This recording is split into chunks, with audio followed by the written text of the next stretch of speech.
Okay, so here's what happened. Gavin ran through some of this.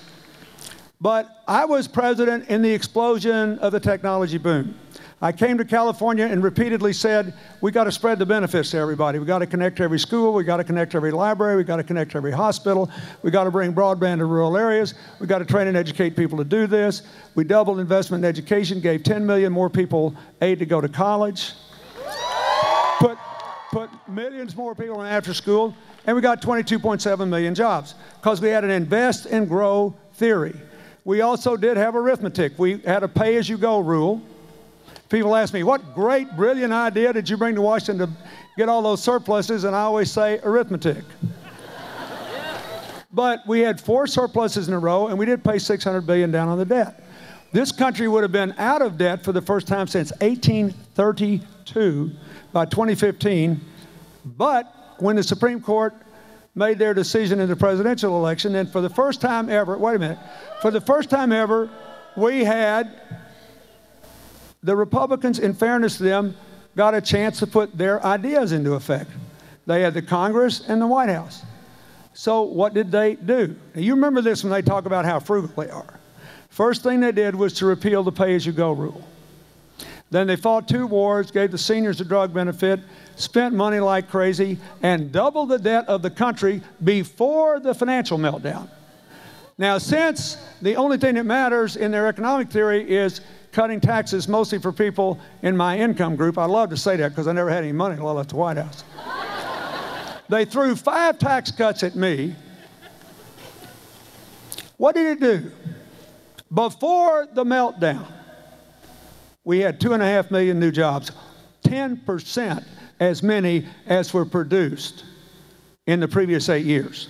Then, 4 months before President Obama took the oath of office, the crash happened. The crash didn't happen because there was too much government. It happened because there was too little oversight, too much risk, and nobody happened. And to hear the Republicans talk about it, it's all the president and the Congress's fault because he's been president since January the 21st, as if after 4 months, he should have stopped the train going downhill in 10 seconds. Just think about it. You're driving a locomotive 150 or 200 miles an hour straight downhill, and it weighs several tons, and you're supposed to stop it in 10 seconds. You couldn't do it either. The locomotive didn't stop going downhill for 6 months. About July the 1st, it bottomed out. Okay, fact number 1. We're all playing football now, so we're interested in facts. Look at the game film. Here's what it shows. Since the global financial crisis bottomed out, the United States has recovered 70% of its lost GDP. How's the competition doing? Germany, 60%, Japan, 50%, the United Kingdom, 30%. Now, I'm not trying to get applause for the president and the Congress because people only hire Democrats when things are messed up. They want to feel better. They don't feel better yet. Why? Because all the jobs are in that last 30%, and when we get out and start going on into the future. But the last thing you want to do is put the shovel brigade back in the hole and bring us off of where we are. We need to keep going forward, not backward. Okay. So what do we need to do? We got to have more jobs and financing for them, and we got to make sure people have the education and training to do them. Now, this will bear on both who should be governor and lieutenant governor, as well as what you should do in the Congress races. So, where are the jobs going to come from? They're going to come from a commitment to a green energy future. But let me just say this. Before this meltdown, every country in the world that kept pushing to meet the Kyoto Protocol reductions in greenhouse gases had a lower unemployment rate than we did, a higher per capita income rate than we did, less income inequality than we did, and higher new business formation than we did. You stick with this greenhouse gas commitment you've got. Don't you repeal that. And don't you let anybody talk to you about it. It is the key to your economic future. That's what the facts, not the fear, show. Okay. So we got to have green energy, we got to have more technology, we got to have new biotechnology, small business, and we can bring manufacturing back to America. But to do it, you have to finance it. So you have to give banks incentives to loan through loan guarantees, and you have to give tax credits for real new jobs, not imagined ones. And the President and Congress did that, and it takes a while to get it going again. This week in Nevada, with the second highest unemployment rate in the country, they announced that a Chinese company was going to put 1,000 jobs in Las Vegas to make LED light bulbs in America, and they said explicitly it was because of the green energy commitment of the White House and the Congress of the United States. Another company it's going to put 3,500 jobs there to build wind turbines. In 2001, the United States only had, listen to this, 2% of the market for the high-powered batteries necessary to build an electric car market. Because of the investments and the incentives that have been made, we'll have 40% of the market by 2014. We're coming back. So if the question is who's more likely to get new jobs, this is not a close question. Because what the Republicans in Washington have promised to do is to repeal all those things, to cancel all the green energy projects and the stimulus not yet finished, costing tens of thousands of jobs to America, and to make tax cuts permanent for the wealthiest Americans. Just people over $1 million in income, that adds $600 billion to the debt in the next 10 years. Second thing, if you get the jobs, do we have the people to do them? Here are two facts every college student needs to know. There are 3 million jobs available to be hired and filled today. They are posted that have been vacant for more than 3 weeks. Why? There are several reasons, but the big reason is the people who've applied for them don't have the skills the jobs require. Why? Because they cut back on sophisticated training programs. What should we do?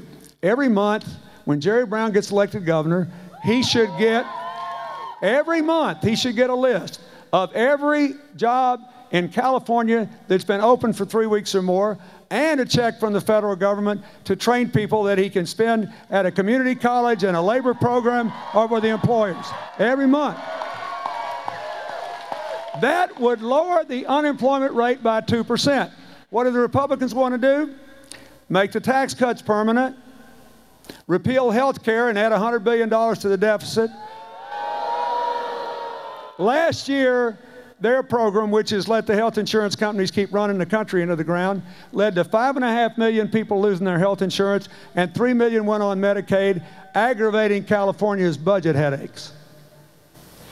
So they say, let us do all this. We'll repeal health care, extend these tax cuts, and we'll cut everything else by 25%. Where will you be if they cut aid to education, aid to higher education, and everything else by 25%? I'll tell you what, instead of 3 million unfilled jobs, you'll have 5 million unfilled jobs. You don't have a choice here. That's what the game film showed. The facts are clear. You have two different philosophies, two different ideas. And the last thing I want to say about it is this. In this decade, the United States, for the first time in my lifetime, fell from first to ninth in the percentage of our adults with four-year college degrees. Among young adults, we are now 12th. Part of that is a credit to our competitors. They're educating more people. Mostly it's because people started but didn't finish. We're still first in the world in the percentage of people who start in higher education but who quit before they get four-year degrees. Why? Because of the cost and because the Pell Grants and the credits for tuition and the loans have not kept up with the cost, and people quit over and over and over again because they say, I can't borrow any more money, I'll never be able to repay it back. It happens over and over again. And then people get out of medical school and say, you know, I might like to go into inner city Los Angeles and be a doctor for a while, but I owe $250,000. I'd better do a residency, become a specialist, just so I can pay my debt back. You all know these stories. You get out of UCLA, you say, well, I might like to go into South Central LA and teach school for a couple of years, but I owe too much money, right? Okay, now, the most important thing that this Congress has done for your future and all the people who will come to UCLA after you is to revolutionize the student loan program, and most students don't know it. Here's what the law does. And I want you to think, the reason I'm telling you all this is because it could affect their election, because remember what I told you. If young people vote in the same percentage of the electorate they did 2 years ago, all the good guys win. So listen to me. Listen. Here's what the student loan reform does. It says instead of paying $60 billion over a decade in unnecessary middleman fees to banks, we'll just have a loan reserve in the Department of Education. We'll send UCLA the money. They'll make the loans direct. The loans will be cheaper. And the most important thing is this. I want every one of you, nobody will ever again in the United States ever have to drop out of college because of the debt burden, because you will have a legal right to pay this back as a small fixed percentage of your income, however small it is, for 20 years. Nobody can take that away from you. Now, I did this on an experimental basis when I was president, and then the Bush administration dropped it. Students saved $9 billion, $1,300 for every $10,000 they borrowed. The taxpayers saved $4 because when people can repay their loans, they do. This is revolutionary. Why am I telling you this? Because the Republican leaders have promised to repeal it. They say it's more government. So their position is, we're going to make it more expensive for you to go to college, we're going to make it harder for you to repay your loans, and we're going to increase the debt by $60 billion. Now, if every student on the UCLA campus knew that, the voter turnout would be at least as high as it was 2 years ago. It is not enough to have voted for a new president if you will not help him govern and stick behind the members of Congress who stood for it. Now,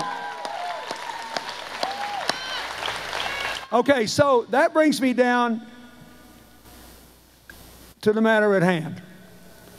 Most of the education decisions that affect the future of California will be made in Sacramento.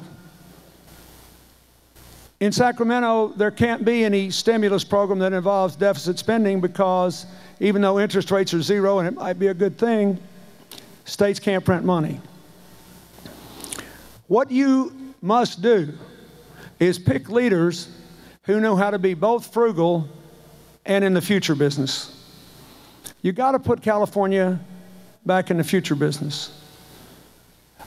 I've known Jerry Brown for almost 35 years. When we were governors, we strongly supported the first big push to clean energy. He was the first governor in America to have green building standards, green appliance standards, created 1.5 million jobs 30 years ago.